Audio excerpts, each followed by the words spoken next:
Hello dear students, welcome to the gateway classes. My name is Gulshan Kumar और मैं आपको पढ़ा रहा हूं डिस्क्रीट मैथमेटिक्स। डिस्क्रीट मैथमेटिक्स में हम यूनिट नंबर 3 पढ़ रहे हैं, थ्योरी ऑफ लॉजिक। और थ्योरी ऑफ लॉजिक में हम पढ़ रहे हैं प्रपोजिशन लॉजिक। और आज हमारा यूनिट नंबर 3 का लेक्चर नंबर 4 है। और आज के लेक्चर में हम 4 इंपॉर्टेंट डेफिनेशन पढ़ेंगे और इन डेफिनेशन के ऊपर बेस्ड इंपॉर्टेंट क्वेश्चन सॉल्व करेंगे जो कि यूनिवर्सिटी एग्जाम में बहुत ज्यादा पूछे जाते हैं। तो देखिए कौन कौन सी डेफिनेशन आज हम पढ़ने वाले हैं। Tautology, contradiction, contingency and satisfiability. और उसके बाद इनके ऊपर बेस्ड क्वेश्चंस को सॉल्व हम आज करेंगे। तो चलिए स्टार्ट करते हैं। और लेक्चर को स्टार्ट करने से पहले एक बार मैं आपको और बता देता हूं कि इस यूनिट में अब तक हम क्या क्या पढ़ चुके हैं। तो देखिए ये यूनिट हमने स्टार्ट की थी प्रोपोजिशन से। तो सबसे पहले हमने प्रोपोजिशन को समझा था कि प्रोपोजिशन क्या होता है। प्रोपोजिशन को हम स्टेटमेंट भी कह सकते हैं, है ना। तो प्रोपोजिशन को हमने समझा। उसके बाद टाइप्स ऑफ प्रोपोजिशन में सिंपल प्रोपोजिशन क्या होता है, कंपाउंड प्रोपोजिशन क्या होता है, ये हमने डिटेल में पढ़ा। उसके बाद हमने पढ़ा कि कंपाउंड प्रोपोजिशन को बनाने के लिए हम लॉजिकल कनेक्टिव का यूज करते हैं। और हमारे पास टोटल 5 लॉजिकल कनेक्टिव्स हैं जिनको अभी तक हमने पढ़ा है। तो देखिए यहां पर मैंने सभी लॉजिकल कनेक्टिव्स की एक समरी की टेबल भी बना रखी है जिससे मैं आपको ये बार बार रिवाइज करा सकूं, क्योंकि इंपॉर्टेंट है। पूरी की पूरी यूनिट आपकी लॉजिकल कनेक्टिव्स के ऊपर क्या है, बेस्ड है। लास्ट लेक्चर तक ये लॉजिकल कनेक्टिव्स यूज होंगे आपके, इंपॉर्टेंट है और इन्हीं के ऊपर बेस्ड हमारे सारे क्वेश्चन होते हैं। तो देखिए यहां पर 5 लॉजिकल कनेक्टिव है जिनको हम डिटेल में पढ़ चुके हैं, है ना। ये सभी लॉजिकल कनेक्टिव मैं आपको डिटेल में कंप्लीट करा चुका हूं। इन सब की ट्रूथ टेबल बनवाना आपको सिखा चुका हूं। और इनके ऊपर जो इंपॉर्टेंट क्वेश्चन होते हैं जो कि यूनिवर्सिटी एग्जाम में बहुत ज्यादा पूछे जाते हैं, वो क्वेश्चन मैं आपको सॉल्व करा चुका हूं। आज के लेक्चर में हम 4 इंपॉर्टेंट डेफिनेशन पढ़ेंगे, लेकिन याद रखना वो डेफिनेशन पढ़ने के बाद आज जो हम क्वेश्चन सॉल्व करेंगे वो क्वेश्चन बिल्कुल वैसे ही होंगे जैसा कि हम लास्ट 2 लेक्चर में सॉल्व कर चुके हैं। केवल माइनर सा डिफरेंस होगा, बाकी आप ये मान के चलिए कि 99% क्वेश्चन बिल्कुल वैसे ही रहेंगे जैसा कि लास्ट लेक्चर में थे और वैसे ही हमें सॉल्व भी करने। बस लास्ट में जाके हमें आंसर थोड़ा सा अलग तरीके से लिखना है, वो मैं आपको बताऊंगा कि कैसे लिखना है। तो ध्यान दीजिएगा, एक बार और मैं आपको रिवाइज करा देता हूं। पहला लॉजिकल ऑपरेटर होता है हमारा निगेशन, जिसके लिए वर्ड यूज करते हैं नॉट। ये निगेशन का सिंबल है। देखिए निगेशन में क्या होता है, ट्रू वैल्यू फॉल्स हो जाती है, फॉल्स वैल्यू ट्रू हो जाती है। सेकेंड हमारा लॉजिकल ऑपरेटर है कंजक्शन, जिसके लिए हम वर्ड यूज करते हैं एंड, और ये इसका सिंबल है ना, जिसको यूनिट नंबर 2 में हम क्या कहते थे, मीट बोलते थे।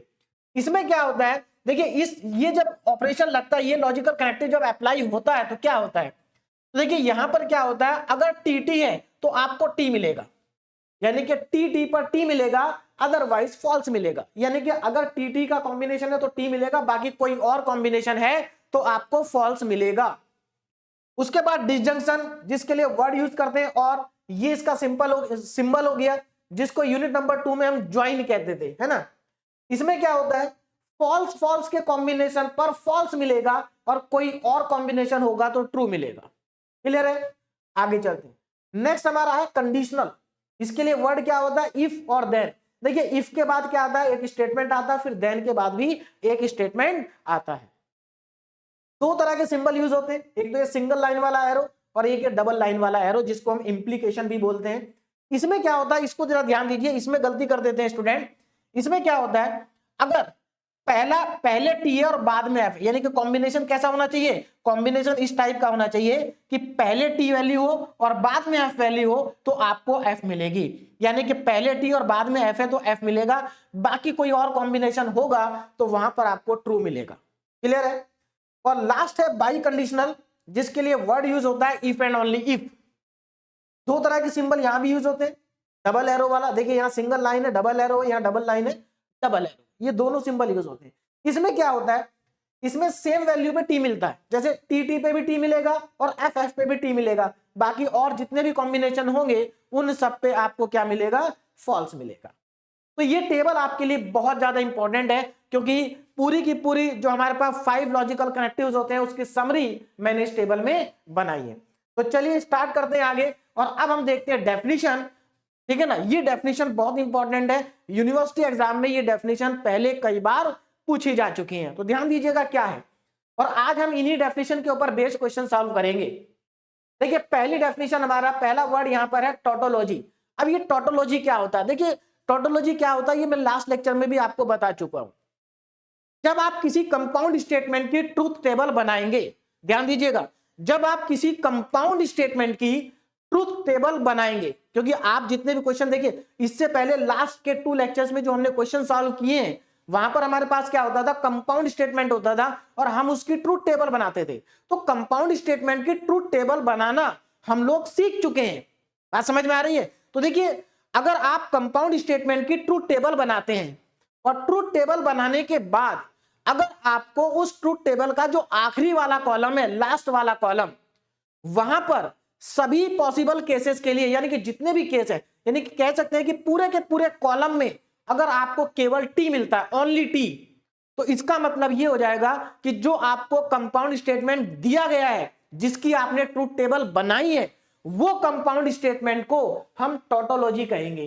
तो कितना आसान। अब बताइए इसमें कुछ आज के क्वेश्चन नए होंगे क्या? क्वेश्चन तो वही होंगे जो लास्ट लेक्चर में थे, यानी कि लास्ट के 2 लेक्चर में जो हमने क्वेश्चन सॉल्व किए हैं, आप उन सभी क्वेश्चन को आज अपना क्रॉस चेक करके देख सकते हैं कि ऐसे कितने क्वेश्चन हैं जिसकी ट्रूथ टेबल में लास्ट कॉलम में सभी टी आए हैं। अगर ऐसा कोई ट्रूथ टेबल आपकी बनी है तो याद रखना, वो जो स्टेटमेंट दिया होगा उस क्वेश्चन के अंदर जिसकी आपने ट्रूथ टेबल बनाई है, उस स्टेटमेंट को आप क्या कह सकते हैं? टोटोलॉजी कह सकते हैं। तो मेरे ख्याल से मेरी बात आपको समझ में आ गई होगी कि टोटोलॉजी है क्या, है ना। देखो वही डेफिनेशन में लिखा है, बहुत सिंपल सी डेफिनेशन है। अ कंपाउंड स्टेटमेंट, क्योंकि आप जानते हैं कि स्टेटमेंट को हम प्रोपोजिशन भी बोलते हैं, तो कंपाउंड प्रोपोजिशन भी यहां लिख सकते हैं। तो a compound statement which contain only T for all the cases, for all cases, यानी कि जितने भी पॉसिबल केस हैं, सभी केस के लिए अगर लास्ट कॉलम में टी आता है ना, only T for all cases in the last column of its truth table is called tautology, तब वो कंपाउंड स्टेटमेंट टोटोलॉजी कहलाएगा। क्लियर हो गया? Now a tautology is also called logically valid और लॉजिकली ट्रू स्टेटमेंट। अगर कोई tautology है तो उसको आप लॉजिकली वैलिड और लॉजिकली ट्रू स्टेटमेंट कह सकते हैं, यानी कि ऐसा कंपाउंड स्टेटमेंट जो टोटोलॉजी है, वो स्टेटमेंट लॉजिकली वैलिड होगा या लॉजिकली ट्रू स्टेटमेंट होगा ना। अब आते हैं कॉन्ट्राडिक्शन पे, बिल्कुल इसका उल्टा। कॉन्ट्राडिक्शन में क्या होगा? देखिए इसमें जो लास्ट कॉलम होगा कंपाउंड स्टेटमेंट का, उसमें सभी केसेस के लिए फॉल्स वैल्यू आनी चाहिए। तो हमने इससे पहले लास्ट के 2 लेक्चर में जितने भी क्वेश्चन सॉल्व किए, उनमें आप एक बार क्रॉस चेक करिए, क्या कोई ऐसी ट्रूथ टेबल थी जिसके लास्ट कॉलम में सभी वैल्यू एफ आई थी? अगर ऐसी कोई ट्रूथ टेबल है तो वो ट्रूथ टेबल जिस कंपाउंड स्टेटमेंट की है, वो कंपाउंड स्टेटमेंट कॉन्ट्राडिक्शन कहलाएगा। तो देखो a compound statement which contain only F for all cases in the last column of its truth table is called a contradiction. तो देखो बहुत सिंपल डेफिनेशन है, इसमें तो कुछ अंतर ही नहीं है, यहां पर ओनली टी था, यहां पर ओनली एफ आ गया, है ना। अ contradiction is also called logically invalid और लॉजिकली फॉल्स स्टेटमेंट। अब ऐसा स्टेटमेंट जो कि जिसके लास्ट कॉलम में सभी वैल्यू एफ आ रही है, वो स्टेटमेंट क्या होगा? फॉल्स स्टेटमेंट कहलाता है या लॉजिकली इनवैलिड स्टेटमेंट कहलाता है। तो मेरे ख्याल से आपको ये दोनों डेफिनेशन बहुत अच्छे से क्लियर हो गई होंगी ना। डेफिनेशन थर्ड देखिए जरा, कॉन्टिजेंसी। कॉन्टिजेंसी, देखिए कॉन्टिजेंसी क्या है? एक ऐसा कंपाउंड स्टेटमेंट जो ना तो टोटोलॉजी है और ना ही कॉन्ट्राडिक्शन है, उसको हम कॉन्टिजेंसी कहेंगे। यानी कि सिंपल सी बात है, इसका मतलब यह हुआ कि ऐसा कंपाउंड स्टेटमेंट जिसकी ट्रूथ टेबल में लास्ट के कॉलम में टी भी आता है और एफ भी आता है, दोनों आते हैं, उसको हम कहते हैं कॉन्टिजेंसी। अगर दोनों आ जाएंगे तो इसका मतलब वो स्टेटमेंट ना तो टोटोलॉजी होगा ना ही वो कॉन्ट्राडिक्शन होगा, तो क्या होगा? कॉन्टिजेंसी होगा। तो देखिए वही डेफिनेशन भी है, और statement that is neither tautology nor a contradiction is called a contingency. और contingency is also called logically valid और लॉजिकली ट्रू स्टेटमेंट। अब ये कॉन्टिजेंसी वाला भी क्या होता है? लॉजिकली ट्रू स्टेटमेंट होता है या वैलिड स्टेटमेंट होता है। उसके बाद अब लास्ट डेफिनेशन, सेटिस्फिएबिलिटी। देखिए ये सभी डेफिनेशन इंपॉर्टेंट है, और अगर आप अपना सिलेबस देखेंगे तो सिलेबस में ये चारों डेफिनेशन मेंशन है। सेटिस्फिएबिलिटी, देखिए सेटिस्फेबिलिटी का मतलब क्या है? आपने जो कंपाउंड स्टेटमेंट की ट्रूथ टेबल बनाई है, अगर उसकी ट्रूथ टेबल के लास्ट कॉलम में कम से कम एक टी प्रेजेंट है, कम से कम एक टी प्रेजेंट है, बाकी सारे भी हो सकते हैं। अगर कम से कम एक टी प्रेजेंट है तो वो कंपाउंड स्टेटमेंट सेटिस्फिएबल स्टेटमेंट कहलाएगा, यानी कि सेटिस्फिएबिलिटी की कंडीशन वहां पर सेटिस्फाई हो जाएगी। अब अगर आप ध्यान दें, इसका मतलब जो टोटोलॉजी है वो भी सेटिस्फिएबल स्टेटमेंट है और कॉन्टिजेंसी भी सेटिस्फिएबल स्टेटमेंट है ना। जो कॉन्ट्राडिक्शन है ये अनसेटिस्फिएबल स्टेटमेंट है। क्यों? क्योंकि ये इसकी कंडीशन को सेटिस्फाई नहीं करता, क्योंकि इसमें सभी के सब क्या होते हैं, फॉल्स होते हैं। तो इसी चीज को यहां पर मैंने डायग्राम के फॉर्म में बनाया है कि कोई भी जो गिवन स्टेटमेंट है, जो कंपाउंड स्टेटमेंट आपको क्वेश्चन में दिया गया है, वो स्टेटमेंट या तो टोटोलॉजी होगा। कब होगा टोटोलॉजी? अगर सारी वैल्यू ट्रू है। कॉन्टिजेंसी कब होगा? अगर ट्रू और फॉल्स दोनों है। और कॉन्ट्राडिक्शन कब होगा? जब सारी वैल्यू फॉल्स है ना। अब अगर वो टोटोलॉजी और कॉन्टिजेंसी स्टेटमेंट है तो वो स्टेटमेंट सेटिस्फिएबल होगा, यानी सेटिस्फिएबिलिटी वहां पर सेटिस्फाई होगी और ये स्टेटमेंट लॉजिकली वैलिड होगा। जबकि यहां पर क्या होगा? ये स्टेटमेंट अनसेटिस्फिएबल होगा और लॉजिकली इनवैलिड होगा। तो मेरे ख्याल से थ्योरेटिकल पार्ट आपको समझ में आ गया होगा। अब हम करते हैं क्वेश्चन सॉल्व। तो देखिए, आज के जितने भी क्वेश्चन होंगे बिल्कुल लास्ट लेक्चर के जैसे ही होंगे। बस आपको एंड में जाकर के ये बताना है कि वो कंपाउंड स्टेटमेंट टोटोलॉजी है, कॉन्ट्राडिक्शन है, कॉन्टिजेंसी है या सेटिस्फिएबल है। इतना आपको बताना, दैट्स ऑल। तो चलिए स्टार्ट करते हैं। पहला क्वेश्चन हमारा देखिए क्या कहा गया क्वेश्चन में, जरा ध्यान देंगे। So that the given statement is tautology. देखिए, अगर यही क्वेश्चन हमने लास्ट लेक्चर में सॉल्व किया होता तो वहां पर इसकी लैंग्वेज होती कि construct the truth table of the following statement, यानी कि ये कंपाउंड स्टेटमेंट है और लास्ट लेक्चर तक हम क्या करते थे, इस टाइप के कंपाउंड स्टेटमेंट का ट्रूथ टेबल बनाते थे। अब आज क्या कहा गया है कि शो करिए कि ये जो स्टेटमेंट है टोटोलॉजी है। तो सीधी सी बात है, इसकी ट्रूथ टेबल बनाओ और अगर लास्ट के कॉलम में सारे टी आ जाते हैं तो टोटोलॉजी होगा। यानी कि आपको ये शो करना है कि ये जो स्टेटमेंट है टोटोलॉजी है। इसका मतलब जब आप इसकी ट्रूथ टेबल बनाएंगे तो आखिरी के कॉलम में सारी ट्रूथ वैल्यू टी होनी चाहिए। तो चलिए स्टार्ट करते हैं। तो अब आपको समझ में आ गया होगा कि आज के लेक्चर में कुछ भी नया नहीं है, सिर्फ ये 4 डेफिनेशन नहीं है। और अगर आपको चारों डेफिनेशन समझ में आ गई है और लास्ट के लेक्चर आपको समझ में आ चुके हैं, तो आज के लेक्चर में मैं जितने भी क्वेश्चन कराने वाला हूं, मेरे कराने से पहले आप वीडियो को पॉज करें, अपने आप सॉल्व करें। अगर आपको लास्ट के 2 लेक्चर सॉल्व आपने कर लिए हैं, क्वेश्चन सारे सॉल्व कर लिए, तो 100% आज के सभी क्वेश्चन आप अपने आप सॉल्व कर लेंगे। मेरी जरूरत उसमें आपको नहीं पड़ेगी।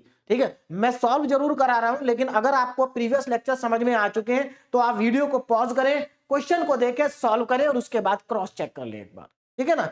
चलिए स्टार्ट करते हैं। So that the given statement is tautology. आपको ये शो करना है कि जो स्टेटमेंट दे रखा है ये टोटोलॉजी है।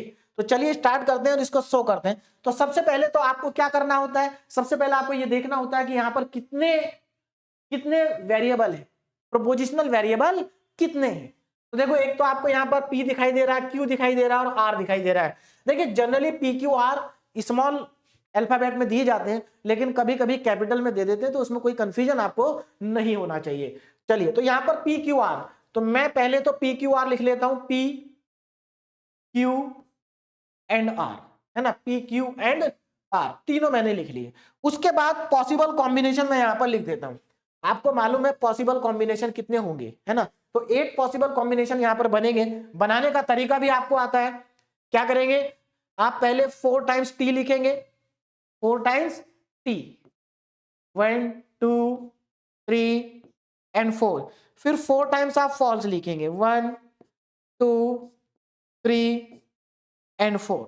उसके बाद 2 बार T, 2 बार फॉल्स, है ना। 2 बार T और 2 बार फॉल्स।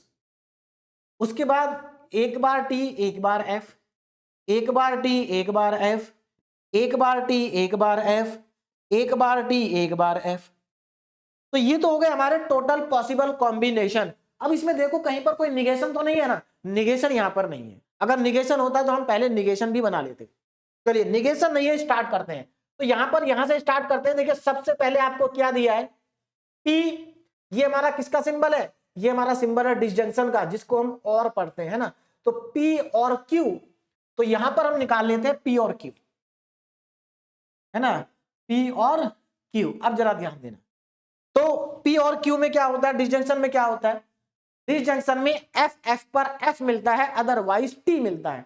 तो अब यहां पर आ जाते हैं, F पर F मिलेगा। तो P और Q देखो ये दोनों कॉलम है, यहां पर देखो F कहां पर है, तो लास्ट में दोनों F है। तो इसका मतलब यहां पर भी F मिलेगा और यहां भी F मिलेगा, अदरवाइज तो T मिलेगा। अदरवाइज क्या मिलेगा, T। तो बाकी सब T हो जाए। क्लियर हुआ? आगे बढ़ते, चलिए ये पार्ट हमने निकाल लिया। अब हम क्या करते हैं, इस वाले पार्ट को भी फाइंड कर लेते हैं, P इंप्लीकेशन R। अब जरा ध्यान देना, P इंप्लीकेशन R, यानी कि P ये रहा और R ये रहा, इन दोनों कॉलम की बात हो रही है ना। पहले P है बाद में R है, तो पहले ये वाला कॉलम आएगा बाद में ये वाला कॉलम आएगा। तो इंप्लीकेशन में क्या होता है, जब आपको सिंगल एरो दिया हो तब क्या होता है, ध्यान दीजिएगा। तो इस केस में अगर आपका पहला ट्रू है और दूसरा फॉल्स है तो आपको फॉल्स मिलेगा, अदरवाइज आपको ट्रू मिलेगा। तो ऐसा कॉम्बिनेशन चेक करते हैं इन दोनों में। देखिए पहला टी दूसरा एफ, ये रहा, देखो पहला टी दूसरा एफ, तो यहां पर आपको मिलेगा एफ। और चेक करो टी टी टी एफ, यहां पर भी आपको एफ मिलना चाहिए, है ना। पी आर में टी एफ हो गया ना, बाकी कहीं और आपको नहीं मिलेगा, अदरवाइज क्या आ जाएगा, ट्रू आ जाएगा। अदरवाइज कर देते हैं ट्रू, अदरवाइज ट्रू, ये लीजिए अदरवाइज आ गया ट्रू। आगे बढ़ते हैं, तो देखो हमने ये भी निकाल लिया, ये भी निकाल लिया। अब एक काम करते हैं, अब आगे बढ़ने से पहले हम इस पूरे को एक बार निकाल लेते हैं। वैसे एक तरीका ये भी है कि आप पहले इसको निकाल लो, तीनों को एक साथ कर लो, लेकिन चलिए फिर भी मैं प्रॉपर तरीके से आपको करा देता हूं। अब ये वाला पार्ट मैं निकाल लेता हूं, तो इसके लिए मैं एक काम करता हूं, है ना। देखो इतना बड़ा एक्सप्रेशन तो यहां पर आएगा नहीं, तो एक काम करते हैं, यहां पर एज्यूम कर लेते हैं, लेट, देखिए यहां पर हम क्या मान लेते हैं, लेट P और Q, है ना, और यहां पर आ गया कंजक्शन यानी कि एंड, P और R, इस पूरे को मैं A मान लेता, क्या मान लेता हूं, A। तो अब जरा ध्यान देना, इस पूरे को मैं मान रहा हूं A, तो मैं यहां पर लिखूंगा A। बात समझ में आ गई मैं क्या कर रहा हूं, है ना। भाई स्पेस कम है, तो स्पेस कम है, हमने इसलिए इस पार्ट को क्या मान लिया, A मान लिया। अब जरा ध्यान, हाँ तो हमारे पास P और Q आ चुका है, P और इंप्लीकेशन R आ चुका है, और ये जो A है ये इन दोनों का कॉम्बिनेशन है। अब जरा ध्यान दो, इसका मतलब A का मतलब क्या है, A का मतलब ये है कि हमें इसका और इसका क्या करना है, कंजक्शन करना है। क्या करना है, कंजक्शन। इसका मतलब ये हुआ कि आपके पास ये वाला जो कॉलम है ये, और ये जो कॉलम है, इन दोनों के बीच में आपको एंड ऑपरेशन लगाना है, कंजक्शन का ऑपरेशन लगाना है। तो लगा देते हैं। एंड में क्या होता है, कंजक्शन में क्या होता है कि टी टी पर टी मिलता है, अदरवाइज फॉल्स मिलता है। देखो यहां पर टी टी है तो टी मिलेगा, अदरवाइज फॉल्स मिलेगा। यहां भी टी है तो टी मिलेगा, अदरवाइज फॉल्स मिलेगा।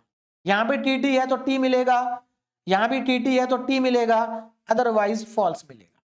तो देखो टी टी पर तो टी मिल गया, टी टी पर टी मिल गया, अदरवाइज फॉल्स मिल गया। आगे बढ़ते हैं, अब जरा ध्यान दो, यानी कि हम इतने पार्ट को तो निकाल चुके हैं। अब इस वाले पार्ट को बनाते हैं पहले, Q इंप्लीकेशन R को। तो यहां पर मैंने बनाया Q इंप्लीकेशन R। अब Q और R को देखना पड़ेगा कहां पर है, Q और R को देखना पड़ेगा कहां पर है।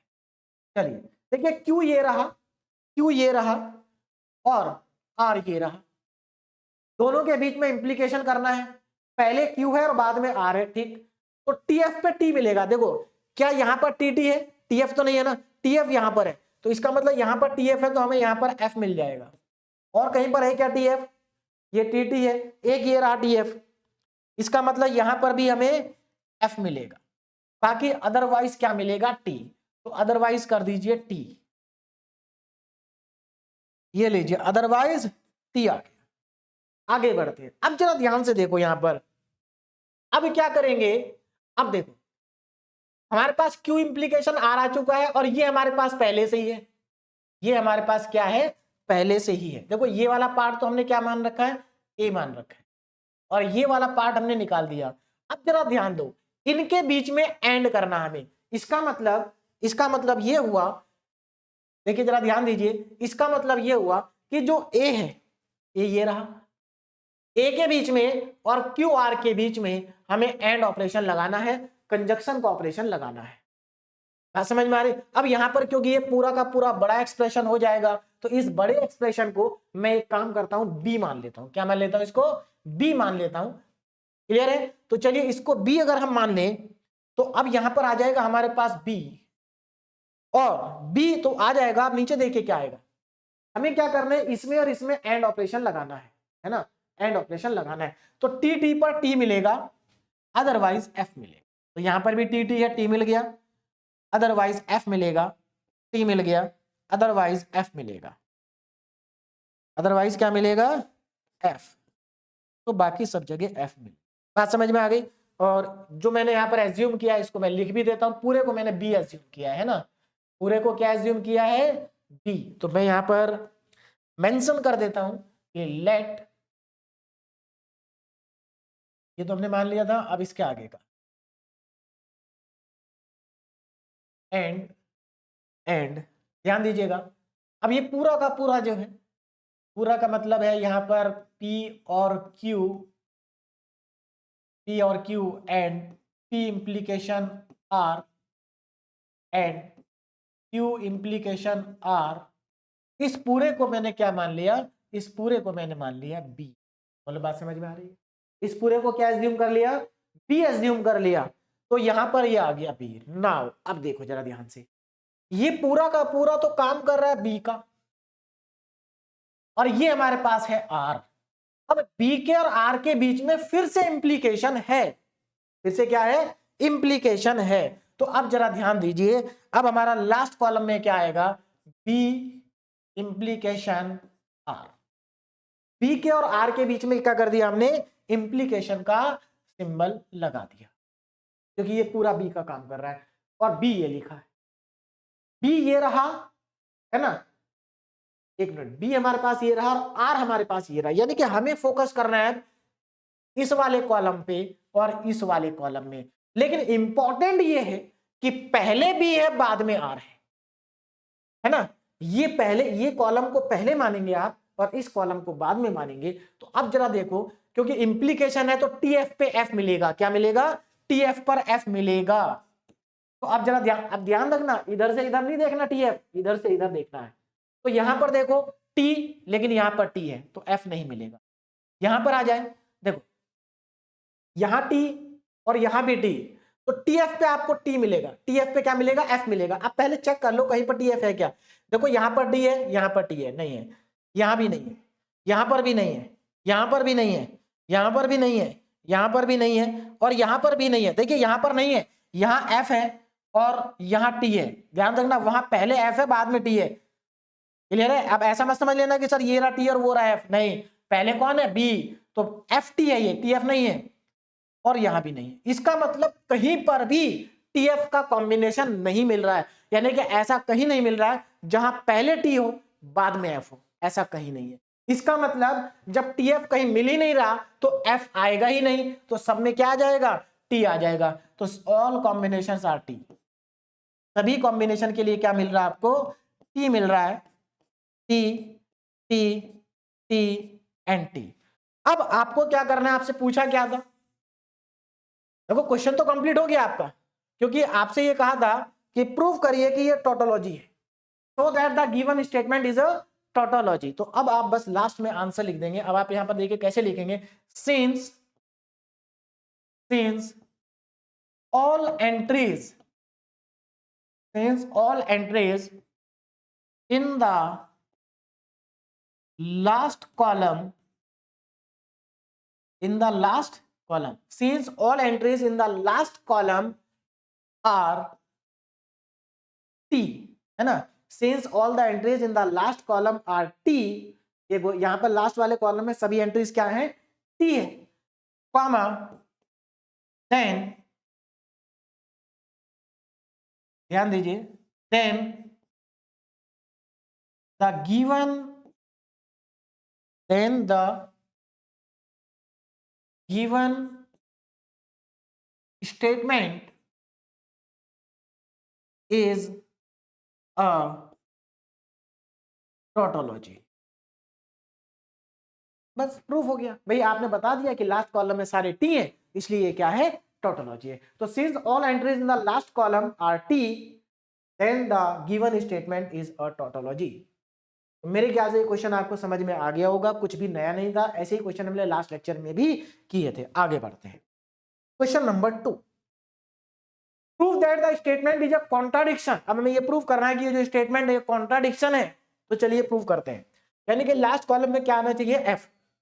देखो यहाँ पर ध्यान दो, कितने यहाँ पर प्रोपोजिशनल वेरिएबल है, दो, एक पी है और एक क्यू है। तो सबसे पहले तो यहाँ पर प्रोपोजिशनल वेरिएबल हम लिख लेंगे पी और क्यू। टोटल पॉसिबल कॉम्बिनेशन कितने बनेंगे, 4। तो देखिए क्या क्या बनेगा, टी, टी, 2 बार टी, 2 बार फॉल्स, है ना। उसके बाद एक बार टी, एक बार फॉल्स, एक बार टी, एक बार फॉल्स। तो ये तो हमारे पॉसिबल कॉम्बिनेशन हो गए। यहां पर देखो निगेशन है क्या, देखो पी का भी निगेशन है, क्यू का भी निगेशन है। तो यहां पर निगेशन पी और निगेशन क्यू को फाइंड कर लेते हैं। देखो पी का निगेशन, तो निगेशन में क्या होता है, टी का एफ हो जाता है, एफ का टी हो जाता है। तो देखिए जब आप निगेशन पी लिखेंगे तो यहां पर टी का बनेगा एफ, टी का बनेगा एफ, एफ का बनेगा टी, एफ का बनेगा टी, टी एफ, ये टी है, ठीक है ना। ये हमारे पास आ जाएगा ना। निगेशन क्यू, इसका निगेशन करना है, तो देखो टी का एफ, एफ का टी, टी का एफ, एफ का टी, ये हमारे पास आ गया। आगे बढ़ते हैं, हमने निगेशन लिख लिया। अब देखो जरा यहां पर चलते हैं, सबसे पहले पी और क्यू निकालते हैं, पी और क्यू, है ना। चलिए पी और क्यू कौन कौन सा कॉलम है, एक कॉलम ये, एक कॉलम ये, दोनों में और लगाना है। और में आपको मालूम है एफ एफ पे एफ मिलता है, बाकी अदरवाइज टी मिलता है। तो यहां पर एफ एफ का एक ही कॉम्बिनेशन है, लास्ट वाला। तो इसका मतलब एफ एफ पर एफ मिलेगा, अदरवाइज तो टी मिलेगा, ठीक है। आगे चलते, चलिए अब जरा ध्यान से देखो, हमारे पास ये आ चुका, ये हमारे पास पहले से ही है, ये हमारे पास पहले से ही है ना। चलिए अब मैं यहां पर एक तरीका तो ये कि आप तीनों में एंड एक साथ लगा दो तो भी गलत नहीं होगा, सेम आंसर आएगा। लेकिन मैं फिर भी प्रॉपर तरीके से आज सब कुछ करा देता हूं। देखिए तो यहां पर ध्यान दीजिए, अब हम क्या करेंगे, इस पार्ट को निकालें, इस पार्ट को हम कैलकुलेट करेंगे। बात समझ में आ गई। तो चलिए इस पार्ट को मैं कैलकुलेट कर लेता हूं। तो ये पार्ट क्या आ जाएगा, P और Q, और इनके बीच में करना हमें एंड निगेशन P के साथ, है ना। तो यहां पर ये पूरा हमारा स्टेटमेंट आ जाए। और आप चाहें तो थोड़ा सा, क्योंकि कंजेस्टेड हो रहा है, चलिए मैं भी कर लेता हूं। क्योंकि कंजेस्टेड हो रहा है तो मैं मान लेता हूं, क्या मान लेता हूं, कि ये जो पूरा का पूरा इसको ए मान लेते हैं। तो यहां पर लेट P और Q, P और Q एंड निगेशन P, इसको मैंने मान लिया ए। बोलो बात समझ में आ गई, क्या मान लिया, ए मान। अब तो मैं यहां पर क्या लिखूंगा, यहां पर लिखूंगा ए। अब जरा ध्यान दो, ए मैंने यहां पर लिखा, तो ए का मतलब क्या है, यानी कि इसका और इसका हमें एंड करना है। देखो ये रहा P और Q, इसके बीच में, और निगेशन P के बीच में, यानी कि इन दोनों के बीच में एंड करना है। और एंड में आपको मालूम है टी टी पे टी मिलता है, अदरवाइज एफ मिलता है। तो यहां पर टी टी का कॉम्बिनेशन इन दोनों में, ये एफ टी है, ये एफ टी है, ये टी टी है, ये टी टी का कॉम्बिनेशन है, टी टी पर टी मिलेगा, बाकी कोई और तो टी टी का कॉम्बिनेशन नहीं है, तो अदरवाइज एफ मिलेगा। अदरवाइज क्या मिलने वाला है, एफ मिलने वाला है। अब आगे बढ़ते हैं। अब देखिए जरा यहां पर अब क्या हो रहा है, ये जो पूरा का पूरा इतना पार्ट है ए, इसका एंड करना है निगेशन क्यू के साथ में, इसका एंड करना है निगेशन क्यू के साथ में। तो एक काम करते हैं, इस पूरे के पूरे पार्ट को हम मान लेते हैं बी, क्योंकि हमारा यहाँ पर स्पेस कम है।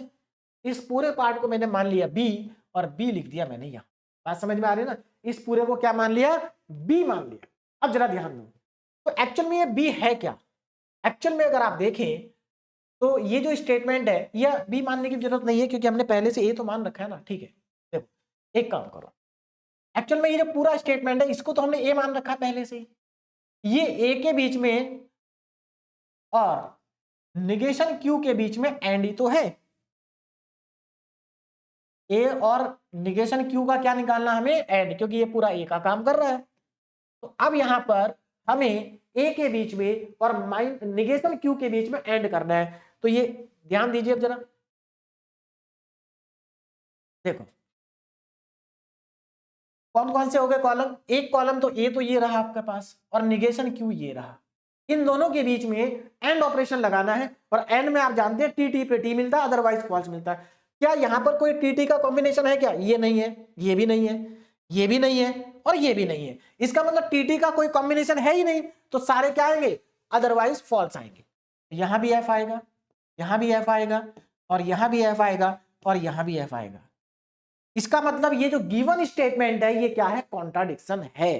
तो अब आप यहां पर क्या लिखेंगे? Since all the entries in the last column of truth table are f only, है ना, आर एफ ओनली, ठीक है ना, क्योंकि सभी एंट्रीज जो है ट्रूथ टेबल के लास्ट में क्या है? एफ है।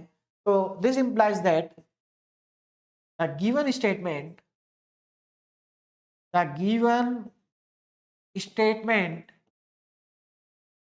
Is a contradiction.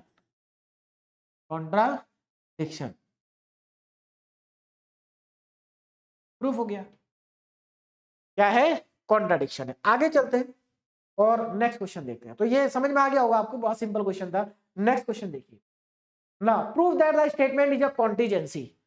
कॉन्टीजेंसी मतलब हमें ये प्रूव करना है कि ये जो स्टेटमेंट है ना तो ये टोटोलॉजी है ना ये कॉन्ट्राडिक्शन है, तो इसका मतलब कॉन्टीजेंसी होगा।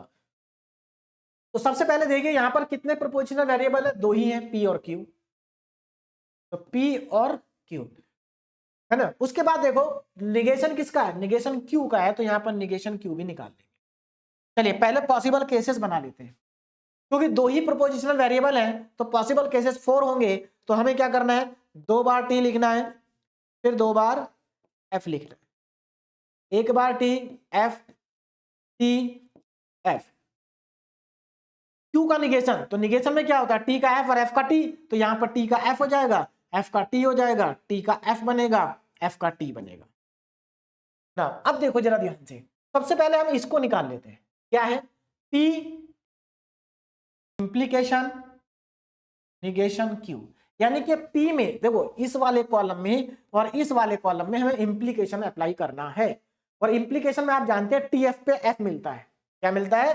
टीएफ पर एफ मिलता है। तो पहला कॉलम तो हमारा यहाँ पर पी है, दूसरा कॉलम निगेशन क्यू है। तो यहाँ पर देखो टीएफ का कॉम्बिनेशन, पहला ही कॉम्बिनेशन टीएफ का है, तो यहाँ पर एफ मिलेगा। यहाँ पर टीएफ नहीं है, यहाँ पर टीएफ नहीं है, यहाँ पर टीएफ नहीं है, यानी कि एक ही हमारा टीएफ का कॉम्बिनेशन है, अदरवाइज तो टी मिलेगा। अदरवाइज क्या मिलेगा? टी मिलेगा। आगे बढ़ते हैं, अब हम कैलकुलेट कर लेते हैं इसको, क्यू इम्प्लीकेशन पी। जरा ध्यान दीजिए, क्यू इम्प्लीकेशन पी। तो यहां पर क्यू इम्प्लीकेशन पी में अब जरा आपको ध्यान देना होगा, पहले कौन है? पहले क्यू है। तो इसका मतलब पहले ये वाला है, पहले पी क्यू है, पहले क्या है? क्यू है और बाद में ये है। ध्यान रखना, पहले ये है और बाद में ये है। तो आपको टीएफ का कॉम्बिनेशन देखना है, लेकिन पहले इसको देखना। तो देखो यहाँ टी नहीं बना, यहाँ भी नहीं बना। देखो अगर इधर से बनाते तो बन जाता, लेकिन हमें पहले इसको देखना है, तो इधर से नहीं बना, ये बना यहाँ पर टीएफ। देखो तो यानी कि यहाँ पर एफ मिलेगा, यहाँ पर क्या मिलेगा? एफ मिलेगा, अदरवाइज तो टी मिलेगा, अदरवाइज सब टी आ गए। अब आपको क्या करना है?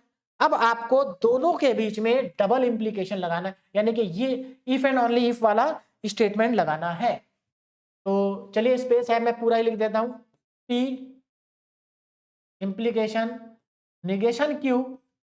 अगर आपके पास स्पेस कम पड़े तो इसको कुछ मान लेना, क्यू इंप्लीकेशन। अब जरा ध्यान दो, एक्चुअल में क्या है? P implication negation Q, Q implication P, इन दोनों के बीच में हमें क्या करना है? इफ एंड ओनली इफ लगाना है, यानी कि ये दोनों स्टेटमेंट है और इफ और ओनली इफ लगाना है। तो आप जानते हैं इफ एंड ओनली इफ में पहला और दूसरा कॉलम नहीं देखना होता। इफ एंड ओनली इफ में क्या होता है? सेम वैल्यू पे T मिलता है। देखो क्या यहाँ पर सेम है? नहीं है, तो यहाँ पर क्या मिलेगा? एफ मिलेगा। देखो यहाँ पर सेम वैल्यू मिलेगी टी टी, तो टी टी पे टी मिलेगा। यहाँ पर सेम वैल्यू नहीं है तो यहाँ पर एफ मिलेगा। अगेन सेम वैल्यू है तो यहाँ पर टी मिलेगा।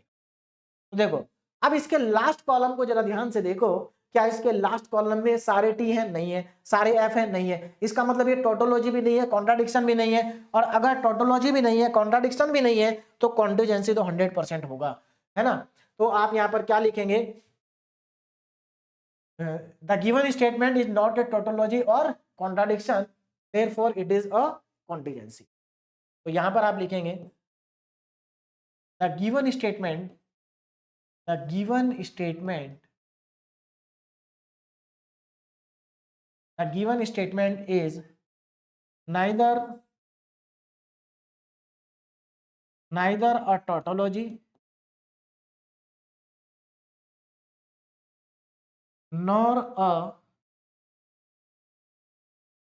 contradiction। ना तो ये टोटोलॉजी है ना ही ये contradiction. The given statement is neither a tautology nor a contradiction, है ना। तो अगर ये टोटोलॉजी भी नहीं है, कॉन्ट्राडिक्शन भी नहीं है, तो दिस इंप्लाई, इसका मतलब ये हुआ, ये क्या है? It is a contingency, it is a contingency. बोलो बात समझ में आ गई? ये क्या होगा? कॉन्टिजेंसी होगा। समझ में आ गया? तो देखो मैंने आपको 3 क्वेश्चन कराए, एक में हमने प्रूव किया टोटोलॉजी है, एक में हमने प्रूव किया कॉन्ट्राडिक्शन है, और तीसरे में हमने प्रूव कर दिया कि कॉन्टिजेंसी है। अब थोड़ा सा आगे बढ़ते हैं और नेक्स्ट क्वेश्चन करते हैं। देखिए ये क्वेश्चन नंबर 4 काफी बड़ा क्वेश्चन है, और इससे बड़ा क्वेश्चन यूनिवर्सिटी एग्जाम में नहीं आता है ना। ये क्वेश्चन यूनिवर्सिटी एग्जाम में आ चुका है, तो यूनिवर्सिटी एग्जाम में जो सबसे बड़ा क्वेश्चन आ सकता है वो यही है ना। तो अगर ये क्वेश्चन आप अपने आप ट्राई करिए, आप अपने आप अगर कर लेते हैं तो मान के चलिए कि आपको ट्रूथ टेबल बनाना अच्छे से आ चुका है ना। तो चलिए स्टार्ट करते हैं। देखिए जरा क्या प्रूव करना है कि ये एक टोटोलॉजी है, ये हमें प्रूव करना है। कुछ नहीं है, बस थोड़ा सा लेंथी है, बाकी बहुत सिंपल क्वेश्चन है। तो सबसे पहले क्या करना है? सबसे पहले देखना है वेरिएबल कितने हैं। तो P है, Q है और R भी है। चलिए P Q R, P Q R ना। निगेशन देखो, निगेशन तीनों का ही है, तो तीनों का निगेशन भी यहां पर लिख देता हूं मैं। Negation P, negation P, negation Q, negation R। चलिए पहले इतनी ट्रूथ टेबल बना लेते हैं, आगे बाद में बात करेंगे। पहले तो हमें टोटल केसेस बनाने पड़ेंगे। तो क्योंकि 3 वेरिएबल है तो क्या करेंगे? 4 बार टी लिखेंगे, 1 2 3 और 4। फिर 4 बार फॉल्स लिखेंगे, 1 2 3 और 4। फिर 2 बार टी, 2 बार फॉल्स, 2 बार टी 2 बार फॉल्स। चलिए अब 1 बार टी 1 बार फॉल्स, 1 बार टी 1 बार फॉल्स, है ना। 2 बार टी 2 बार फॉल्स, 2 बार टी 2 बार फॉल्स, ठीक है। T F T F. अब यहाँ पे क्या आएगा? टी एफ टी ना, निगेशन P का निगेशन देखो यहाँ पर 4 बार डी और 4 बार एफ था। जब इसका निगेशन करेंगे तो 4 बार एफ आएगा पहले, और फिर 4 बार आएगा टी ना। अब यहाँ पर Q का निगेशन लिखना है, तो देखो यहाँ पर था 2 बार डी 2 बार एफ, तो यहाँ पर क्या आ जाएगा? 2 बार एफ 2 बार टी, निगेशन हो जाएगा। तो 2 बार एफ, फिर 2 बार टी, फिर 2 बार एफ, और फिर लास्ट में 2 बार। यहां पर आ जाओ निगेशन आर, तो यहां पर पहले टी था तो टी का बनेगा एफ, है ना। टी का क्या बनेगा? एफ बनेगा। ध्यान रखना निगेशन आर, टी का बना एफ, एफ का बना टी, टी का बनेगा एफ, एफ का बनेगा टी, टी का बनेगा एफ, एफ का बनेगा टी, टी का बनेगा एफ, और एफ का बनेगा टी। तो ये हमारे पास यहां तक की टेबल तो तैयार हो गई। अब आगे चलते हैं। देखिए जरा, अब यहाँ पर बहुत सारी चीजें हमें अज्यूम करनी पड़ेंगी, कोई स्टेटमेंट काफी बड़ा है। ध्यान दीजिए, देखिए सबसे पहले हम क्या निकालने जा रहे हैं यहाँ पर? सबसे पहले हम निकालेंगे P और Q, P और Q। तो यहाँ पर मैं लिख देता हूँ P। ध्यान दीजिएगा P और Q कितना आएगा? P और Q में और लगाना है, ये रहा P और ये रहा Q, दोनों में और लगाना है। आप और में जानते हैं F F पर F मिलता है, तो देखो पहले F F कहाँ पर है? लास्ट के दोनों कॉलम F F है, लास्ट के दोनों रो में क्या है? F F। तो F F पर तो F मिल जाएगा, अदरवाइज T मिल जाएगा। अदरवाइज टी मिल गया। आगे चलते हैं। अब देखो इसके बाद क्या कैलकुलेट करना चाहिए आपको, इसके बाद क्या कैलकुलेट करना चाहिए। देखो अब यहां पर, हाँ यहां पर एक ब्रैकेट छूट रहा है, ब्रैकेट मैं पहले लगा देता हूं। देखो ये ब्रैकेट यहां शुरू हो गया, यहां खत्म हो गया, फिर ये ब्रैकेट यहां शुरू हुआ और यहां खत्म हुआ, लेकिन एक ब्रैकेट ये भी तो, एक ब्रैकेट ये और आएगा, ठीक है ना। चलिए इसको करेक्ट कर लेना। अब आगे अब हमें क्या निकालना चाहिए पहले, देखो सबसे पहले ये अंदर वाला ब्रैकेट हमें निकालना चाहिए, निगेशन क्यू और निगेशन आर। तो यहां पर मैं निकालूंगा निगेशन क्यू और निगेशन आर, निगेशन क्यू और निगेशन आर, ध्यान से करना है ना। निगेशन क्यू और निगेशन आर, ये जो अंदर वाला ब्रैकेट है, देखो क्यू निगेशन, निगेशन क्यू ये रहा, निगेशन आर ये रहा, दोनों के बीच में और ऑपरेशन है ना। तो और में एफ एफ पे एफ मिलता है, अदरवाइज टी मिलता है। तो जरा ध्यान दो, देखो ये एफ एफ है तो यहां पर एफ मिलेगा, और कहां पर है एफ एफ, यहां पर एफ एफ है तो यहां पर भी एफ मिलेगा, है ना। और कहीं है क्या एफ एफ, और कहीं एफ एफ नहीं है, दो जगह पर एफ एफ है, दोनों जगह। अदरवाइज क्या मिल जाएगा, टी। तो बाकी सब जगह टी लिख दीजिए, T T T T and T. आगे बढ़ते हैं। चलिए अब क्या करते हैं, अब देखो अब हमने ये वाला ब्रैकेट निकाला, देखो जरा ध्यान से, अभी हमने इस ब्रैकेट को फाइंड किया है। अब एक काम करते हैं, इस ब्रैकेट को फाइंड करते हैं ना, इस ब्रैकेट को क्या करते हैं, फाइंड आउट करते हैं। और पहले मैं इस ब्रैकेट को क्या करता हूं, मान लेता हूं, है ना, क्योंकि इतना स्पेस नहीं है। तो लेट, अब जरा ध्यान दीजिए, कुछ चीजें मैं यहां लिख देता हूं मान के, लेट, देखो हमें negation P and, negation P and bracket negation Q और निगेशन आर, ये पूरा का पूरा मैंने क्या मान लिया, इसको मैंने मान लिया ए। ध्यान दीजिएगा, negation P and negation Q और निगेशन आर, इस पूरे को हमने क्या मान लिया, ए मान लिया। और इस ए को मैंने लिख दिया यहां पर, दिस इज ए।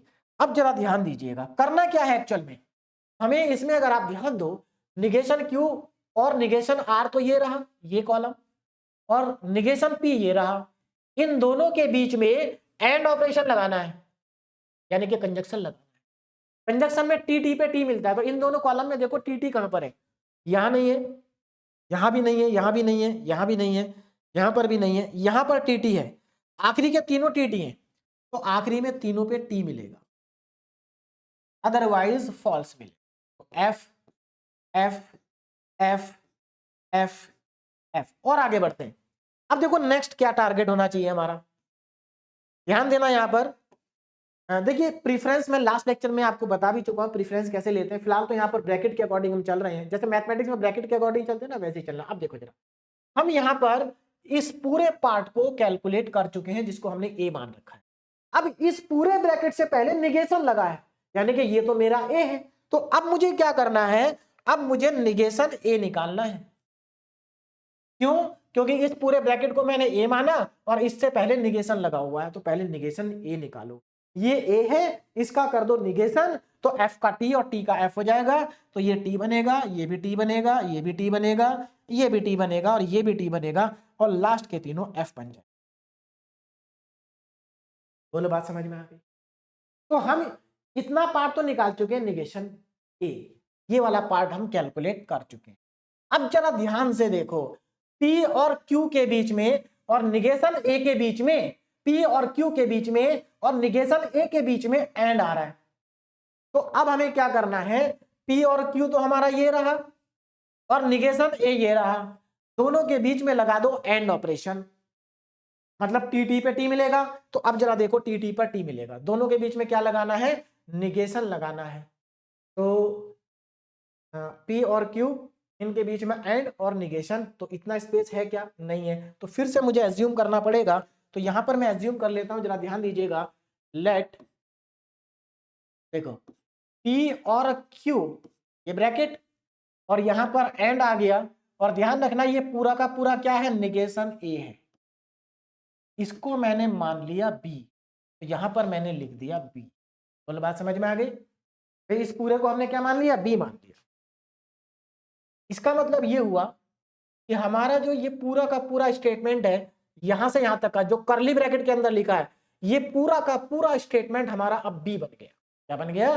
बी बन गया। ध्यान रखना, ये पूरा स्टेटमेंट क्या बन चुका है? बी बन चुका है। हमने मान लिया इसको बी। अब आगे बढ़ते हैं। और ये जो बी है ये मिलेगा कैसे, जरा ध्यान देना। हाँ, बी तो पी और क्यू और निगेशन ए के बीच में हमें क्या लगाना है? एंड ऑपरेशन लगाना है। तो लगाते हैं। देखो टी टी पे टी मिलेगा, यहां भी टी टी है तो टी मिल जाएगा, यहां भी टी टी है तो टी मिल जाएगा, यहां पर भी टी टी है तो टी मिल जाएगा, यहां भी टी टी है तो टी मिल जाएगा, यहां भी टी टी है तो टी मिल जाएगा, और यहां पर टी एफ है, यहां पर एफ एफ है ना, एंड लगाना था ना, तो ये तो टी टी मिले, बाकी सब अदरवाइज हो रहे हैं, है ना, अदरवाइज फॉल्स। चलिए आगे बढ़ते हैं। तो हम ये पूरा कर्ली ब्रैकेट तो निकाल चुके हैं, कर्ली ब्रैकेट हमारा पूरा ए हो गया। अब चलते हैं राइट हैंड साइड में। देखो अब इधर चलते हैं। अब पहले मैं इस पार्ट को निकालता हूं, निगेशन पी और निगेशन क्यू को निकालता हूं। तो देखिए जरा ना, negation P and negation Q, space कम पड़ रहा है, देखो जरा ध्यान से, negation P and negation Q, है ना, negation P and negation Q, इसको मैं निकालने जा रहा हूं। निगेशन पी एंड निगेशन, ध्यान देना, ये निगेशन पी है एंड निगेशन क्यू है। अब जरा ध्यान दो, हमें एंड करना है किस किस के बीच में? निगेशन पी के और क्यू के बीच में। वापस चलते हैं, ये रहा निगेशन पी और ये रहा निगेशन क्यू, दोनों के बीच में करना एंड। तो दोनों के बीच में एंड करने का मतलब है कि दोनों के बीच में टी टी पे टी मिलेगा। यहाँ टी टी नहीं है, यहाँ भी नहीं है, यहाँ भी नहीं है, यहाँ पर भी नहीं है, यहाँ पर भी नहीं, लास्ट के दोनों कॉलम में टी टी है। तो लास्ट के दोनों कॉलम में हमें मिलेगा टी और टी, अदरवाइज मिलेगा फॉल्स, अदरवाइज हमें मिल गया फॉल्स। ठीक है, चलिए अब क्या करें? अब हमें पहले क्या करना, जरा ध्यान दीजिएगा। पहले एक काम करते हैं, देखो अब इस कर्ली ब्रैकेट के बीच में और इस ब्रैकेट के बीच में और है, तो पहले इस और ऑपरेशन को लगा देते हैं। इसके लिए हम क्या करेंगे, जरा ध्यान देना। देखो एक मिनट, ये एफ था ना, देखो अब क्या करें, अब हमें इसके बीच में और इसके बीच में और लगाना है। इसको हमने मान रखा है क्या? इसको हमने मान रखा है बी। एक काम करते हैं, मुझे इसको भी एज्यूम करना ही पड़ेगा क्योंकि फिर आगे नहीं लिखा जाएगा। तो मैं एक काम करता हूं, इस पार्ट को भी मैं मान लेता हूं। तो उसको मैंने ए मान लिया था, इसको मैं मान लेता हूं लेट, इसको हम एज्यूम कर लेते हैं let negation P and negation Q, इसको मैंने मान लिया सी। तो मैंने यहां पर लिख दिया सी। बोलो बात समझ में आ गई? और ये टेबल, अब जरा ध्यान से देखो, ये कर्ली ब्रैकेट वाला पार्ट पूरा बी है और ये हमने मान रखा है सी, और इन दोनों के बीच में है और। तो अब मैं क्या करूंगा, यहां पर बी और सी के बीच में और निकालूंगा। ध्यान देना, बी और सी के बीच में और, यानी कि बी ये रहा और सी ये रहा, दोनों के बीच में और ऑपरेशन लगा देंगे। और में आप जानते हैं एफ एफ पर एफ मिलता है, अदरवाइज टी मिलता है। तो यहां पर एफ एफ का कॉम्बिनेशन है क्या?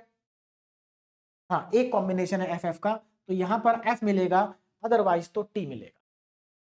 T T T T T, यहां भी टी और यहां भी टी। आगे चलते हैं। अब हमें क्या करना है, अब हम पहले इस वाले ऑपरेशन को निकाल लेते हैं, और मैं एक काम करता हूं, इसको भी एज्यूम ही कर लेता हूं, है ना। अब मैं यहां पर लिखूंगा let let let negation P और निगेशन आर, आखिरी वाले कॉलम को, इसको मैं मान लेता हूं डी, और डी लिख देता हूं यहां। बोलो बात समझ में आ रही है? यहां पर लिख दिया मैंने डी। अब देखो, निगेशन पी और निगेशन आर के बीच में एंड करना है, निगेशन पी और निगेशन आर के बीच में एंड करना है। निगेशन पी ये रहा, निगेशन आर ये रहा, दोनों के बीच में कर दो एंड, और टी टी पे मिलेगा टी। तो देखो यहाँ पर टी टी कहां पर है, यहां नहीं है, यहां पर भी नहीं है, यहां पर भी नहीं है, यहां भी नहीं है, है ना, यहां पर है ये टीटी, बाकी तो कहीं और एक लास्ट में है टीटी, तो एक तो यहां पर टीटी मिलेगा और एक लास्ट में टी मिलेगा, अदरवाइज क्या मिलने वाला है, फॉल्स मिलने वाला है। चलिए अब चलते हैं लास्ट में। अब जरा देखो लास्ट में ये हमारा डी था, है ना। अब देखो जरा हम, ये हमारा बी था और ये हमारा सी था, तो बी और सी तो हम पहले ही निकाल चुके हैं, है ना। अब हमें क्या करना, देखो यहां से यहां तक हमारा क्या बन गया, यहां से यहां तक हमारा बी और सी बन गया, ये वाला कॉलम। देखो इस पार्ट को हमने बी मान रखा है, इसको सी मान रखा है, तो यहां से यहां तक का क्या आ गया, बी और सी आ गया। अब आपको क्या करना है, अब आपको इस बी और सी के साथ में फिर से और कॉम्बिनेशन लगाना है डी के साथ, तो यानी कि लास्ट कॉलम हमारा क्या बनेगा, बी और सी और डी। इसका मतलब इन दोनों में और लगाना है आपको, क्या लगाना है, इन दोनों में और लगाना है, इन दोनों में लगाना है और इसमें और इसमें। और पे क्या मिलता है, एफ एफ पे एफ मिलता है। जरा देखो इसमें कोई एफ एफ का कॉम्बिनेशन है क्या, ये भी नहीं है, ये भी नहीं है, यहां पर भी नहीं है, यहां भी नहीं है, यहां भी नहीं है, यहां भी नहीं है, यहां भी नहीं, कहीं भी और एफ एफ नहीं है। इसका मतलब सब टी टी आएंगे, T T T T T T अब टी। तो स्पेस तो मेरे पास नहीं बचा है, तो अब आप यहां पर इसका फाइनली आंसर क्या लिखेंगे, आप यहां पर लिखेंगे since all the entries in the last column of the truth table are T only and this implies the given statement is a tautology। तो given statement क्या हो जाएगा आपका, tautology हो जाएगा। तो मुझे लगता है ये क्वेश्चन इंपॉर्टेंट क्वेश्चन है, काफी बड़ा क्वेश्चन है, और ये क्वेश्चन अगर आप अपने आप कर लेते हैं तो आप मान के चलिए कि फिर आपका कोई भी क्वेश्चन आ जाए आप सभी क्वेश्चन को कर लेंगे, है ना। तो इस क्वेश्चन को आप जरूर प्रैक्टिस करें, बार बार प्रैक्टिस करें, क्योंकि इसमें बहुत कुछ है समझने के लिए, ठीक है। अब आज का लास्ट क्वेश्चन ध्यान दीजिए। देखिए एक्चुअल में कभी कभी क्वेश्चन की थोड़ा लैंग्वेज चेंज कर देते हैं, ये क्वेश्चन मैं आपको इसीलिए करा रहा हूं क्योंकि इस क्वेश्चन की थोड़ा लैंग्वेज चेंज है, और ये सभी क्वेश्चन यूनिवर्सिटी एग्जाम में आए हुए हैं और कई कई बार आए हुए हैं। ध्यान दीजिए, prove that the given statement is tautology. तो ये तो ठीक है कि हमें इसको प्रूव करना है कि ये टोटोलॉजी है, यहां तो कोई प्रॉब्लम नहीं है। लेकिन इसी क्वेश्चन को दूसरे तरीके से भी पूछा जा सकता है कि prove that the truth value of the following are independent of their component. देखो दोनों जगह स्टेटमेंट सेम लिखा है ना, लेकिन लैंग्वेज बदल गई। देखो इंडिपेंडेंट का मतलब क्या है कि उनके कंपोनेंट पे डिपेंड नहीं कर रहा है। इसका मतलब यह है कि जो लास्ट वाला कॉलम है उसकी सारी ट्रूथ वैल्यू सेम आएंगी, चाहे इनपुट की वैल्यू कुछ भी हो, मतलब इनपुट की वैल्यू पे डिपेंड नहीं कर रहा है। लास्ट देखो सीधी सी बात है, अगर लास्ट कॉलम में सारी वैल्यू टी आ जाती है ना, तो देखो लास्ट कॉलम में जब टी आ गया तो इसका मतलब इंडिपेंडेंट है इधर से, क्योंकि इधर तो टी और एफ दोनों आ रहे थे लेकिन लास्ट में केवल टी आया। तो आपको क्वेश्चन की लैंग्वेज चेंज करके दी जा सकती है कि prove that the truth value of the following are independent of their component. तो आपको कुछ नहीं करना है, इसमें यही प्रूव करना है कि ये टोटोलॉजी है। बात समझ में आ गई, चलिए स्टार्ट करते हैं क्वेश्चन को। अगेन देखो यहां पर कितने सिंबल हैं, कितने यहां पर वेरिएबल है, 3 है, पी क्यू आर।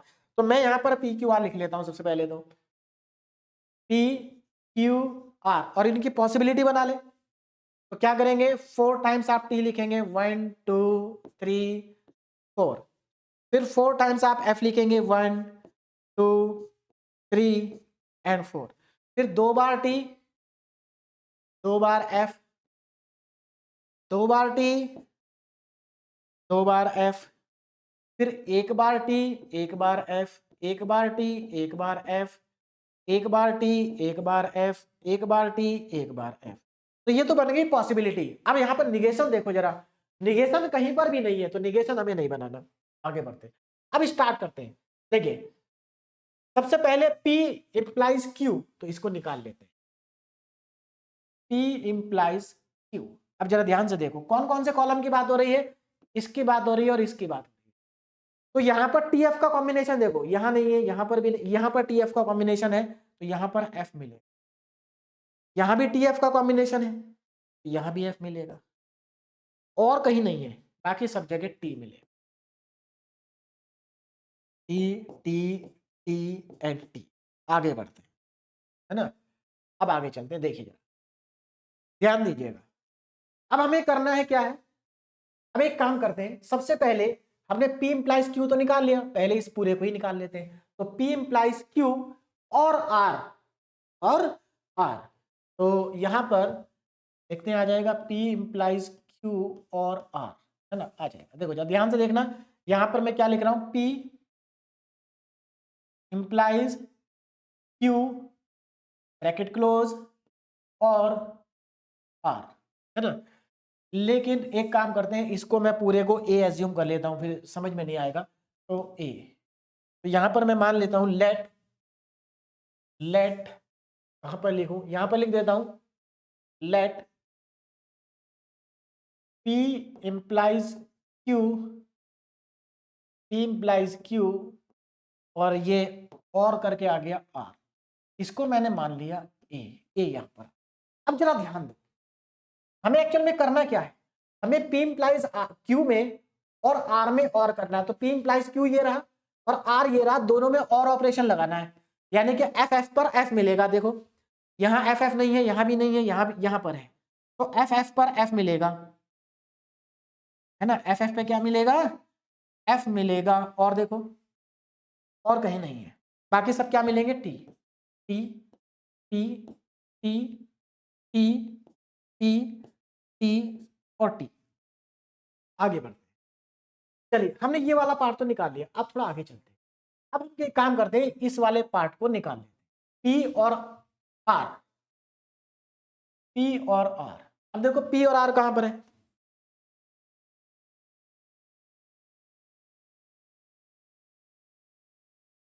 हाँ देखो जरा P और R, देखो P कहां पर है आपके पास, ये रहा P और ये रहा R, इन दोनों के बीच में और लगाना है।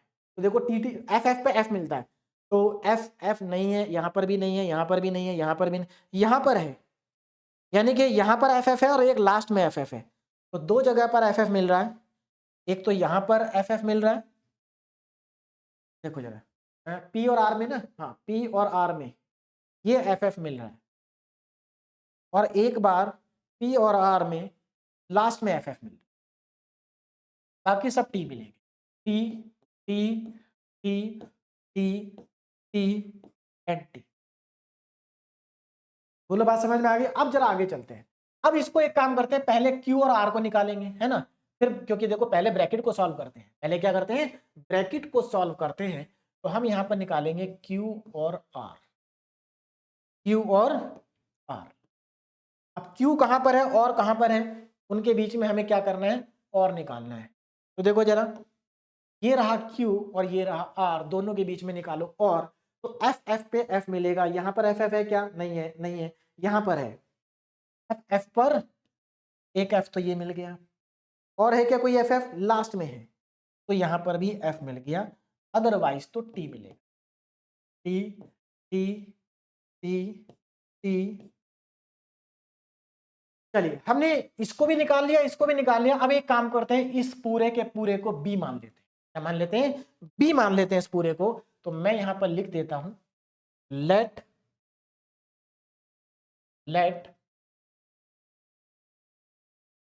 P और R और इनके बीच में इंप्लीकेशन Q और R, इस पूरे को मान लेता हूं मैं, क्या मान लेता हूं, B। अब जरा ध्यान दो, इसको पूरे को मैंने मान लिया B, है ना, पूरे को क्या मान लिया, B मान लिया। तो अब इसमें हमें करना क्या है, P और R में, Q और R में इंप्लीकेशन लगाना, P और R में, Q और R में, इन दोनों में इंप्लीकेशन लगाना है ना। इसका मतलब TF पे F मिलेगा, तो जरा देखो TF कहां पर है, यहां नहीं है, यहां भी नहीं है, यहां भी नहीं है, ये है TF, तो यहां पर F मिलेगा, यहां पर भी नहीं है, यहां पर भी नहीं है, यहां पर भी नहीं है, यहां पर भी नहीं है, यानी कि एक ही F मिलेगा, बाकी सब T मिलेंगे। तो T T T T T T and T। अब आगे लास्ट में, हम जरा ध्यान दो लास्ट में है क्या, देखो इस पूरे को तो हमने मान रखा A और इस पूरे को हमने मान रखा B, और हमें क्या करना है, A और B के बीच में इफ एंड ओनली इफ वाला ऑपरेशन लगाना है ना। A और B के बीच में इफ एंड ओनली इफ लगाना है, और आप जानते हैं इफ एंड ओनली इफ में टी टी पे टी मिलता है, यानी कि टी टी पे टी मिलेगा, एफ एफ पे मिलेगा, अदरवाइज फॉल्स मिलेगा। अब जरा चेक करते हैं, अब यानी कि हमारे पास दो कॉलम है, एक कॉलम ये और एक कॉलम ये, इन दोनों में हमें देखना है टी टी पर टी और एफ एफ पे एफ। देखो जरा, पहला टी टी है तो टी मिल जाएगा, दूसरा भी टी टी है टी मिल जाएगा, तीसरा भी टी टी है तो टी मिल जाएगा, फोर्थ वाला एफ एफ है तब भी टी मिलेगा, क्योंकि आप जानते हैं इफ एंड ओनली इफ में सेम वैल्यू पे टी मिलता है, तो टी टी पे भी टी मिलेगा और एफ एफ पे भी टी मिलेगा। यहां देखो टी टी तो फिर से टी मिल गया, यहां भी टी टी टी मिल गया, टी और टी मिल गया, और लास्ट में भी टी और टी मिल गया, आखिरी कॉलम में सब टी आ गए। इसका मतलब ये टोटोलॉजी है। तो हमसे यही पूछा था कि ये टोटोलॉजी है या नहीं है। तो अगर आपसे क्वेश्चन इस तरह से पूछा जाए तो आप लिखेंगे since all the entries in the last column are T, this implies that it is a tautology. या फिर अगर आपको लैंग्वेज इस तरह से पूछ ली जाए तो आप क्या लिखेंगे, prove that the truth value of the following are independent. तो आप लिख देंगे hence hence truth value of the given statement are independent of their component. बात समझ में आ गई। तो आप दोनों तरीके से इसका आंसर लिख सकते हैं। तो ये क्या है, ये एक, अब मैं शॉर्ट में लिख रहा हूं, this implies that is a tautology. टोटो, ठीक है ना। अगर ऊपर वाली लैंग्वेज आती है तो आप कह देंगे ये टोटोलॉजी है, और अगर नीचे वाली लैंग्वेज आती है तो आप यहां पे लिखेंगे hence hence the truth value, hence the truth value of the given statement is independent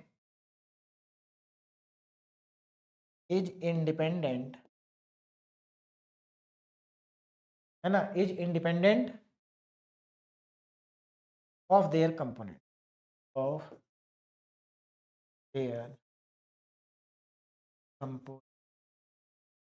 यहाँ पर is की जगह r कर देना। Hence the truth values of the given statement are independent, है ना, are independent of their component. मुझे लगता है आप सभी को ये क्वेश्चन समझ में आ गया होगा ना। डीपीपी, अब यहाँ पर देखो 3-4 क्वेश्चन दिए मैंने, इंपॉर्टेंट है ना, ये इसलिए दिए जिससे कि आपकी प्रैक्टिस हो जाए। तो देखो यहाँ पर मैंने 5 क्वेश्चन आपको कराए, और यहाँ पर अगर ये देखा जाए तो 5 to 6 क्वेश्चन है, तो टोटल 10 क्वेश्चन हो जाएंगे। और अगर आप 10 क्वेश्चन प्रैक्टिस कर लेते हैं तो फिर यूनिवर्सिटी एग्जाम में कोई भी क्वेश्चन आ जाए टोटोलॉजी का, कंट्राडिक्शन का, कॉन्टिजेंसी का, वो क्वेश्चन आप आसानी से कर पाएंगे। तो अभी तक मैंने आपको ट्रूथ टेबल बनाना बहुत अच्छे से सिखा दिया है, क्योंकि अगर आप देखें आज हमारा 4th लेक्चर था, और फर्स्ट लेक्चर को छोड़ दे तो बाकी के तीनों लेक्चर में हमने ट्रूथ टेबल ही बनाई है, ठीक है ना। और ट्रूथ टेबल का क्वेश्चन, क्योंकि इस पूरी यूनिट में हम लास्ट लेक्चर तक ट्रूथ टेबल बनाएंगे, तो ट्रूथ टेबल इंपॉर्टेंट है, ये आपको बनाना आना चाहिए, क्योंकि आगे के लेक्चर्स में भी जो हम पढ़ेंगे वहां पर भी ज्यादा कुछ नया नहीं होगा, थोड़ा थोड़ा सा माइनर से चेंजेस आएंगे, और इसी तरह से हमें आगे भी काम करना है। बात समझ में आ रही है। तो इन क्वेश्चन को प्रैक्टिस करें, ये यूनिट आपके लिए बहुत आसान है, बस आपको प्रैक्टिस की जरूरत है, और बहुत अच्छे मार्क्स आप इस यूनिट में स्कोर कर सकते हैं। Okay, thank you very much.